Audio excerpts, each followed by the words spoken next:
आगे बढ़ते अगली बड़ी खबर का रुख करते हैं। बीजेपी के पितामह आखिरकार पिघल गए। आडवाणी ने गांधीनगर से चुनाव लड़ने पर हामी भर दी और भोपाल से चुनाव लड़ने की जिद छोड़ दी है। इसके साथ ही बीजेपी में चल रहा ड्रामा खत्म हो गया।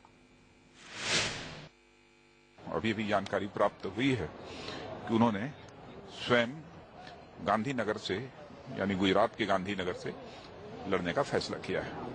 आडवाणी अब गांधीनगर से ही चुनाव लड़ेंगे। संघ के मनाने के बाद आडवाणी आखिरकार मान गए। सर संघ चालक मोहन भागवत की सलाह को फिर ठुकरा नहीं पाए। इससे पहले दोपहर बाद राजनाथ सिंह ने साफ किया कि आडवाणी का हर फैसला पार्टी को मंजूर होगा। I had left this option to Advani ji to choose the seat from where he would like to contest, from Gandhinagar or Bhopal. साफ था कि बीजेपी के आला नेताओं को आडवाणी के दबाव की वजह से ये कहना पड़ा कि चाहे तो वो भोपाल से लड़ लें।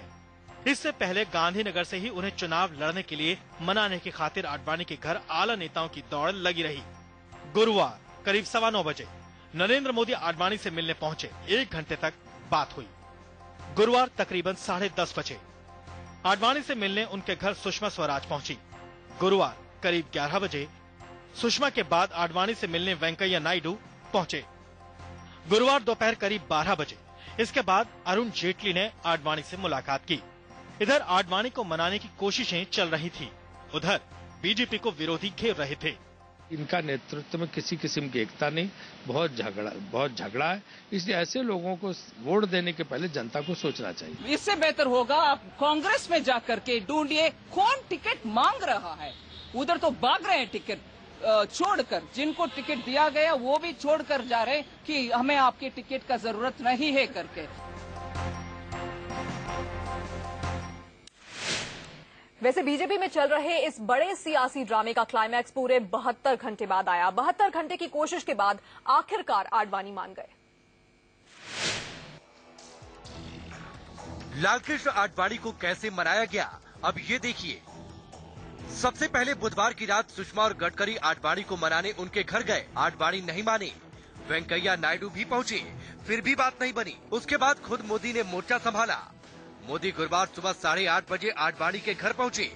1 घंटे तक उनसे बात की, लेकिन निराश होकर निकले। इसके बाद दोबारा गुरुवार को सुषमा और वेंकैया नायडू आडवाणी के घर पहुंचे। आडवाणी ने जवाब नहीं दिया। गुरुवार दोपहर 12 बजे अरुण जेटली पहुंचे। 30 मिनट तक बात की, लेकिन आडवाणी टस से मस नहीं हुए। शाम 4:45 बजे राजनाथ ने चेन्नई में ये कह दिया कि आडवाणी जहां से चाहे चुनाव लड़े। पार्टी जो चाहती थी वो उन्हें बता दिया गया है। राजनाथ के बयान के 2 घंटे बाद आडवाणी ने बयान जारी कर गांधीनगर से चुनाव लड़ने पर सहमति जता दी।